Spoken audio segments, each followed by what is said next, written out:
Chandrayaan mission के बाद भारतीयों की खास तौर पर एस्ट्रोनॉमी को लेकर रुचि बढ़ी है और लोग अब एस्ट्रोनॉमी के बारे में बहुत कुछ जानना चाहते हैं। लेकिन भारत का एस्ट्रोनॉमी का ये सफर या खगोल विज्ञान का ये सफर नया नहीं है। भारत में सदियों से ही खगोल विज्ञान को लेकर रिसर्चेस होती रही हैं, उसके बारे में बोला गया है, लिखा गया है। और किस तरीके से अगर हम वेद काल से बात करें तो वेद काल से लेकर अब तक एक पूरी जर्नी रही है, जहां पर इन एस्ट्रोनॉमी रिसर्चेस की अगर बात करें उन्होंने धीरे धीरे आगे के पड़ाव को कवर किया है। आज हम बात करने वाले हैं एंशिएंट एस्ट्रोनॉमी की, जिनको मुख्य तौर पर अगर बात की जाए तो दो हिस्सों में बांटा जा सकता है। एक वैदिक काल, जिसमें वेदों में क्या जिक्र रहा एस्ट्रोनॉमी का, क्या उस वक्त किसी तरीके के प्लैनेट्स के बारे में कोई जानकारी थी, उनसे जुड़ी कोई इंफॉर्मेशन थी, और एक उसके बाद यानी कि पोस्ट वैदिक काल में क्या प्रोग्रेस हुई, क्या रिसर्च हुई इस पूरी एस्ट्रोनॉमी को लेकर। इस पर आज बात करने वाले हैं और इस पर बात करने के लिए हमारे साथ स्पेस इंडिया से योगेश कुमार जोशी मौजूद हैं। योगेश जी, ये बात अक्सर कही गई है कि अपनी जड़ों को नहीं भूलना चाहिए, और जब हम भारतीय संदर्भ में इसकी बात करते हैं, एस्ट्रोनॉमी की इसके संदर्भ में बात करते हैं, बहुत पुराना इतिहास है हमारा। किस तरीके से इस जर्नी को आप देखते हैं? तो मैम, अगर हम एस्ट्रोनॉमी या खगोल विज्ञान की जर्नी की जो बात करते हैं, एक आइडिया लिया जाता है कि वैदिक समय से हम इसको देखते आ रहे हैं। जब ऋषि लदग ने कुछ स्क्रिप्ट्स, अपने मैन्युस्क्रिप्ट्स लिखने चालू किए, उन्होंने बताया कि कैसे ऋग्वेद, यजुर्वेद, उन्होंने जब इसको दोबारा लिखा, इसके कुछ वर्सेस को दोबारा लिखा गया, तो वहां से हमें समझ आया कि जो खगोल विज्ञान है उसका इंटरेस्ट आज से नहीं, कई हजार वर्षों से। अगर मैं वेदांग ज्योतिष, जो पहला एस्ट्रोनॉमिकल पुस्तक आप कहें या फिर लेख आप कहें माना जाता है, जिसमें डेट्स वगैरह के बारे में, कि आप आज भी जो हमारा ज्योतिष विज्ञान है, जो डेट्स, टाइम, मुहूर्त वगैरह की हम जो बात करते हैं, इस पे बेस्ड है। तो वेदांग ज्योतिष का पहला आप बुक, हैंड बुक कह लीजिए, कुछ 3500 साल पहले का इसका समय माना गया है। मतलब 1500 BC से 1200 BC, इस बीच में। किंतु वो कहते हैं ना कि समय के साथ साथ जो इतिहास है, अगर आप उसको सहेजेंगे नहीं तो आपके पास लास्ट में क्या बचेगा। वही हाल इंडियन एस्ट्रोनॉमी या भारतीय खगोल विज्ञान का भी रहा है।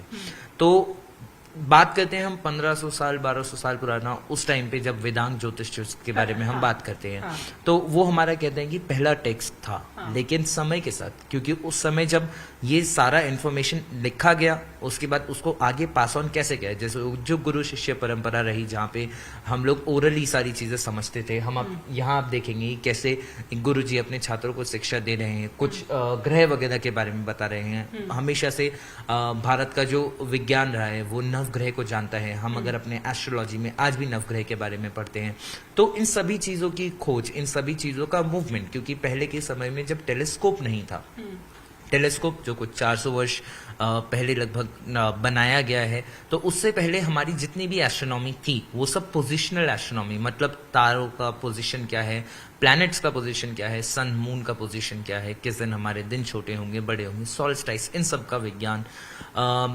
स्टार्स के रिस्पेक्ट में सन मून का पोजीशन कैसे चेंज होता है, इन सब के ऊपर ज्यादा बेस था। मतलब हम पोजीशन की ज्यादा बात करते थे। मैं इस पे ये सवाल पूछना चाहूंगी, जिसको आप कह रहे हैं कि जो अवेलेबल है हमारे पास वेदांग ज्योतिष जो है, ये किन वेदों से इसमें फैक्ट्स लिए गए हैं, और मतलब मूल तौर पे अगर हम बात करें तो किन वेदों को हम मानते हैं जहां पर एस्ट्रोनॉमी का जिक्र हुआ है? तो मैम, आप यहाँ देख सकते हैं, फादर ऑफ वेदांग ज्योतिष कहा गया आचार्य लगद जी को।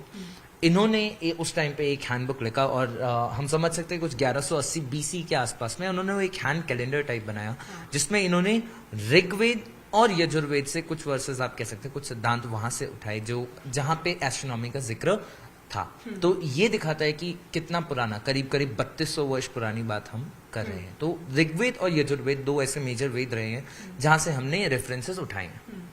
ठीक है, तो इसके बाद इसके बाद क्या प्रोग्रेस रही हमारी? अगर हम इस जो कैलेंडर बना जो आप बता रहे हैं, इसके बाद किस तरीके से हमने प्रोग्रेस की एस्ट्रोनॉमी में? तो मैम, अगर हम इंडियन एस्ट्रोनॉमी की बात करते हैं, आज भी अगर आप देखेंगे भारतीय कैलेंडर, जिसको हम कहते हैं हिंदू कैलेंडर, जो विक्रम संवत हम फॉलो करते हैं, या फिर इस्लामिक हिजरी जो कैलेंडर्स हैं, ये सारी कैलेंडर्स आज भी मून के मूवमेंट के ऊपर बेस्ड है। मून, चांद, जिसके बारे में अभी हमने जो चंद्रयान 3 मिशन भेजा, वहां पे हम मिशन भेजना एक बात है जब हम एक्सप्लोरेशन करने जा रहे हैं, लेकिन क्या उसके पोजीशन से हम कोई चीज पता कर सकते हैं? हमारे जो कैलेंडर्स उस पर है, हमारे 24 घंटे का जो साइकिल है, वो सब कुछ पता करना है। ये सब प्लैनेट्स और मून और सन के पोजीशन के थ्रू ही निकाला गया है। इसके बाद अगर हम बात करते हैं कि नक्षत्र, हम सभी लोग अपनी कुंडली वगैरह देखते हैं एस्ट्रोलॉजी में भी, बिकॉज एस्ट्रोलॉजी भी एक तरीके से एस्ट्रोनॉमी का ही पार्ट बनता है। तो अगर हम समझे कि जब हम कुंडली देखते हैं वहां पे हम नक्षत्रों की बात करते हैं, तो नक्षत्र क्या है? अब नक्षत्र आप देखेंगे, मून का अगर आप मोशन देखेंगे 1 महीने के लिए, तो हर रोज मून के पास में आपको एक ब्राइट स्टार या पैटर्न नजर आता है। तो ऐसे कुछ 27 ब्राइट पैटर्न्स या 27 ब्राइट स्टार बोले गए हैं, जो हमारे हिंदी के केस में हम नक्षत्र के बारे में बोलते हैं। आर्यभट्ट की तरफ हम जाते हैं, जो सबसे मेजर कॉन्ट्रीब्यूशन हम एस्ट्रोनॉमी की बात करते हैं, जहां पे हम वैल्यू ऑफ पाई, जो आज भी बहुत ज्यादा जरूरी है, कैलकुलेशन में मैथ्स का एक बहुत इंपॉर्टेंट टूल है, शून्य की खोज, ये सभी चीजें, इनका क्रेडिट जाता है आर्यभट्ट जी को। लेकिन ये टाइम पीरियड आ चुका है आपका 5th और 6th सेंचुरी एडी, मतलब आज से कुछ 1500 वर्ष पहले। तो इस बीच में जो भी हमारे डेवलपमेंट हुए, उस टाइम में डेवलपमेंट मेजरली जो पहले हमारे पास रहा होगा, उसी को आगे धीरे धीरे बढ़ाया गया होगा। कुछ रिसर्च नहीं करी गई होगी, लेकिन हिस्ट्री को कितना सहेजा गया, तो उसका अंदाजा हम यहीं से लगा सकते हैं। हमारे पास आर्यभट्ट जी, उसके बाद भास्कराचार्य जी, वराहमिहिर जी, इन सब के रिकॉर्ड्स मौजूद हैं, इन सब की लिखित किताबें, इनके प्रिंसिपल्स मौजूद है, जो करंट समय में वेस्टर्न वर्ल्ड ने भी सेम चीजों को फॉलो किया, दोबारा से री इंट्रोड्यूस किया इंडियन सिस्टम में ही। लेकिन हम रूट्स की जहां बात करते हैं, तो जैसे अभी काफी बारी कहा जाता है कि हमें अपने रूट से जुड़े रहना चाहिए, तो अगर हम अपने रूट से जुड़ते हैं तो वहां पे एस्ट्रोनॉमी का भी एक बहुत इंपॉर्टेंट चीज निकल के आता है, जहां पे आर्यभट्ट जी ने जैसे शून्य की खोज, पाई की खोज, इसके अलावा सबसे महत्वपूर्ण हम बात करते हैं एस्ट्रोनॉमी में, तो सबसे पहले दिमाग में जो आता है वो ग्रहण के बारे में बातें आती है। ग्रहण को लेके काफी कुछ मिथ्स हैं जो आज भी बहुत पॉपुलर है, कि आपको खाना नहीं खाना वगैरह वगैरह वगैरह। तो ऐसे जितने भी मिथ्स हैं, आज हम मिथ बस्टिंग करते हैं। लेकिन उस समय में कुछ 5th 6th सेंचुरी एडी, जब टेलीस्कोप्स नहीं थे, जब बहुत ज्यादा साइंटिफिक इंस्ट्रूमेंट अवेलेबल नहीं थे, लेकिन अपनी नॉलेज, अपनी रिसर्च के बेस पे आर्यभट्ट जी ने हमें उसका साइंटिफिक एक प्रूफ दिया था, कि साइंटिफिक एक्सप्लेनेशन बताया था कि सूर्य ग्रहण कोई राहु केतु का सूर्य को खाना नहीं, बल्कि चंद्रमा का धरती और सूर्य के बीच में आना है। तो ये दिखाता है कि हमारी कितनी रिच हिस्ट्री रही है एस्ट्रोनॉमी में, और ना कि सिर्फ आर्यभट्ट जी।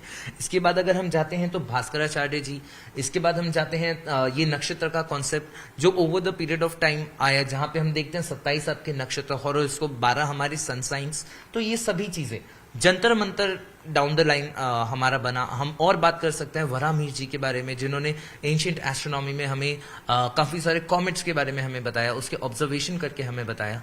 तो ये हमारा इंडिया का हिस्ट्री रहा है। इससे पहले कि हम जंतर मंतर पे पहुंचे, मैं ये जानना चाहूंगी कि कितना इंपॉर्टेंट कंट्रीब्यूशन आप, क्योंकि खुद आप एस्ट्रोनॉमी से जुड़े हुए हैं, स्पेस पर आपकी रिसर्च रहती है, आपका काम है वो, तो किस तरीके से आप, मैं आर्यभट्ट की अगर बात करूं, जैसे जीरो की बात हो रही है या पाई की वैल्यू की बात हो रही है, या जैसे अभी आपने बताया कॉमेट्स की स्टडीज, ये कितना हेल्प किया भारत को उस पोजीशन पे लाने में जिसमें आज हम मौजूद हैं? तो मैम देखिए, सबसे जरूरी चीज आपको क्या चाहिए? आप किसी भी चीज को अगर लेते हैं, सबसे पहले आपको चाहिए इंस्पिरेशन। तो ये इंस्पिरेशन कब मिलती है? जब आपके पास इतना रिच एक हिस्ट्री होता है, तो आपके पास हमेशा एक एक्स्ट्रा मोटिवेशन, एक एक्स्ट्रा बूस्ट रहता है कि हाँ, हमने पहले ये किया है। चाहे काफी पहले था, हमने शायद मिशन नहीं भेजे हैं, किंतु हमारे पास वो नॉलेज पुराने जमाने में रही। ये हमेशा हमारे साइंटिस्ट को, यंग जनरेशन को इंस्पायर करती है कि हम दोबारा वो चीज कर सकते हैं। अच्छा, दूसरी बात, हमारे पास काफी ऐसे जो हम वेस्टर्न वर्ल्ड से आज चीजें सीख रहे हैं, किंतु अगर हम अपने रूट्स में झांकते हैं तो हमें समझ आता है कि हमारे अपने इंडिया का हिस्ट्री इतना मजबूत रहा है, जहां पे हम सब कुछ ऑलरेडी समझ चुके हैं। उसी नॉलेज को हम कैरी फॉरवर्ड कर पाते हैं, अपने करंट जो जनरेशन है उसको जोड़ पाते हैं पुराने अपने रूट से। ठीक है, तो बहुत ज्यादा पीछे ना जाते हुए अगर कुछ पहले पीछे जाएंगे, तो ये भी एक एग्जाम्पल है जो कि बताता है कि एस्ट्रोनॉमी में हमारा इंटरेस्ट, हमारी रुचि किस हद तक थी। ये जंतर मंतर की तस्वीर है, ये जयपुर वाला जंतर मंतर जिसको आप फिलहाल तस्वीरों में देख रहे हैं। और किसी भी एस्ट्रोनॉमी स्टूडेंट से या थोड़ी भी बहुत जानकारी रखने वाले शख्स से अगर आप पूछेंगे, तो वो बताएगा कि ये जीता जागता इतिहास, और ऐसा क्यों है? तो मैम बात करते हैं, जब हम एस्ट्रोनॉमिकल कैलकुलेशंस की बात करते हैं, मान लीजिए आपको प्लैनेट्स के पोजीशन देखने हैं, या सूर्य का पोजीशन देखना है, चंद्रमा का पोजीशन देखना है, तो उसके लिए आपको इंस्ट्रूमेंट्स चाहिए। कुछ 1700 के आसपास में सवाई राजा जय सिंह जी ने देखा कि जो उस टाइम पे जो करंट एस्ट्रोनॉमिकल टेबल्स थे उसमें कुछ गलतियां थी। अब उसको ठीक करने के लिए उस जमाने में जो ब्रॉन्ज के, कॉपर के, उनके जो छोटे इंस्ट्रूमेंट थे वो इतने केपेबल नहीं थे कि उससे वो आप टेबल्स अपने ठीक कर पाए। तो उनको एक नीड महसूस हुई, उनको ये समझ आया कि मुझे बड़े इंस्ट्रूमेंट बनाने, तो उन्होंने इतने बड़े इंस्ट्रूमेंट्स बना दिए जहां पे आप आसानी से 2 सेकंड के रेफरेंस में भी टाइम मेजर कर सकते हैं। सन का पोजीशन आप एक्यूरेटली करंट पोजीशन मेजर कर सकते हैं। पूरे साल भर में सन सिर्फ शैडो देख के आप बता सकते हैं कि उसका पोजीशन कहां पे है। तो ये सभी इंस्ट्रूमेंट आप देखेंगे, करीब यहाँ पे 21 डिफरेंट इंस्ट्रूमेंट्स है जो जंतर मंतर जयपुर में मौजूद हैं। ऐसे ही कुल और भी जंतर मंतर है, जैसे हम जंतर मंतर दिल्ली जानते हैं, बहुत फेमस है, 5 इंस्ट्रूमेंट वहां पे भी हैं। आप अगर इनमें से कुछ इंस्ट्रूमेंट की बात करें जो बहुत फेमस इंस्ट्रूमेंट है, ये इंस्ट्रूमेंट जो आप देख रहे हैं काफी लंबा सा है, दुनिया का सबसे बड़ा स्टोन सनडाइल है। इससे बड़ा सनडाइल पूरे दुनिया में कहीं नहीं है और ये आज भी आपको 2 सेकंड की एक्यूरेसी से टाइम बता सकता है। दूसरी बात आप यहाँ देख रहे हैं एक और इंस्ट्रूमेंट, राम यंत्र इसको हम बोलते हैं। इस यंत्र के थ्रू आप सन का लोकल कोऑर्डिनेट बता सकते हैं। एंड मैं ये आज की बात नहीं कर रहा हूँ, मैं बात कर रहा हूँ आज से कुछ 300 वर्ष पुरानी, जब आप प्लैनेट्स की पोजीशन वगैरह देखते थे। इनका बहुत महत्वपूर्ण रोल हो जाता है जब आप पंचांग वगैरह बनाते हैं, उसमें जब आप पोजीशंस लिखते हैं तो इनका काफी अच्छा खासा रोल रहा है। ठीक है, और इसके बाद से तो हमें मालूम ही है कि किस तरीके से हम आगे बढ़ते गए। एक लेकिन जो हम बात कर रहे हैं कि यजुर्वेद, ऋग्वेद से जो बिल्कुल अर्लीस्ट रेफरेंसेस हमें मिलते हैं एस्ट्रोनॉमी को लेकर या खगोल विज्ञान को लेकर, और लेटेस्ट अगर हम बोलें बहुत ज्यादा पुराना नहीं तो 300 साल पीछे जाते हैं, तो उसके तो जीते जाते सबूत आज भी अगर आप जयपुर जाएं तो आपको ये नजर आएंगे। आप दिल्ली के जंतर मंतर घूमने जाएं, वहां पर आपको ये समझ आएगा, और ये समझ आएगा कि भले ही हमारे पास वो सारी चीजें रिटन तौर पर मौजूद नहीं है, लेकिन वो जरूर पास ऑन हुई हैं, जिसके बेस पे ये तमाम चीजें भी तैयार की गई हैं। जाहिर तौर पर जब जंतर मंतर बनाया गया होगा तो पहले मालूम तो चला होगा कि किस ग्रह को लेकर ये बनाना है या कैसे पोजिशनिंग करनी है या कैसे इसमें एक्यूरेसी आएगी, तमाम चीजें यहां पर है। देखिए, प्रधानमंत्री नरेंद्र मोदी भी, योगेश, कई बार इस बात को बोल चुके हैं एस्ट्रोनॉमी को लेकर भी कि अपनी जड़ों पर वापस जाना जरूरी है। इन जड़ों से अब जिस लेवल पे हम लोग पहुंच गए हैं, कितनी मदद मिलती है?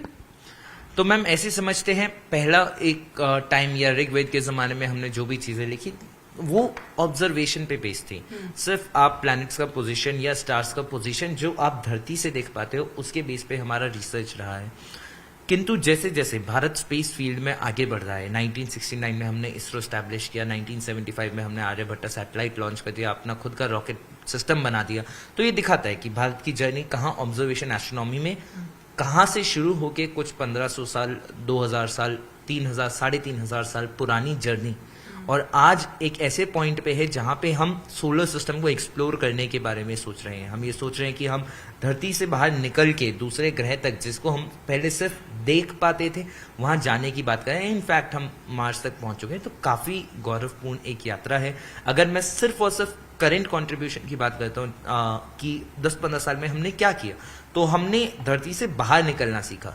लेकिन अगर आप ओवरऑल जर्नी समझना चाहते हैं तो इसके लिए बहुत जरूरी हो जाता है कि हम अपने जड़ों से जुड़ें, हिस्ट्री को समझें, और पुराना जो टेक्स्ट रहा है, रिच इंडियन एस्ट्रोनॉमिकल टेक्स्ट जो रहा है, हम उसको एक बार जानें ताकि हमें समझ आए कि कितनी जर्नी हम कर चुके हैं। जाहिर तौर पर, और जैसे कि हम लगातार बता रहे हैं कि वेदों से शुरू हमारा ये सफर जो है लगातार निरंतर जारी है। लेकिन क्या फर्क है? देखिए, पहले तमाम चीजें, जैसे आज हमारे पास टेक्नोलॉजी मौजूद है, हम जैसे कि अभी योगेश बता रहे हैं कि अब हम पृथ्वी के बाहर जा रहे हैं, हम बाहर चक्कर लगा रहे हैं, हम स्पेस पे चक्कर लगा रहे हैं। और जब हम उस काल की बात कर रहे हैं, वेद काल की बात कर रहे हैं, वैदिक काल की बात कर रहे हैं, तब हमारे पास वो टेक्नोलॉजी नहीं थी, लेकिन तब भी ये जानकारी थी कि नवग्रह हैं। आपने देखा होगा कि क्योंकि ज्यादा जानकारी तब लोगों को नहीं थी, तो उनको शेप्स अलग दे दिए गए, उनको देवों के रूप में पूजा जाने लगा, लेकिन ये जानकारी बेसिक थी कि 9 ग्रह हैं। और इसी तरीके से वो रिसर्च वर्क जो है वो चलता रहा। कई बार ओरली एक गुरु से शिष्य, और जिस तरीके से उन्होंने बताया कि गुरु शिष्य परंपरा में आगे बढ़ता रहा, कई बार उसको सहेजा गया, लिखा गया, और धीरे धीरे धीरे हमारे पास एक ऐसा रिच मैं कहूं इतिहास है एस्ट्रोनॉमी का, जिसपे आर्यभट्ट के नाम को आप बिल्कुल नहीं भूल सकते हैं। आर्यभट्ट, भास्कराचार्य की जब हम बात करते हैं तो भारत का इतिहास, भारत की परंपरा एस्ट्रोनॉमिकल पॉइंट ऑफ व्यू से भी काफी ज्यादा स्ट्रांग रही है। और यही कारण है कि लगातार इस बात को कहा जाता है कि पुरानी चीजों के बारे में और रिसर्च की जाए और उनके बारे में जाना जाए, ताकि वो हमें आगे बढ़ने में भी मदद करे। कैमरा पर्सन विकास ठाकुर के साथ प्रियंका कांडपाल, न्यूज़ 18 इंडिया, दिल्ली।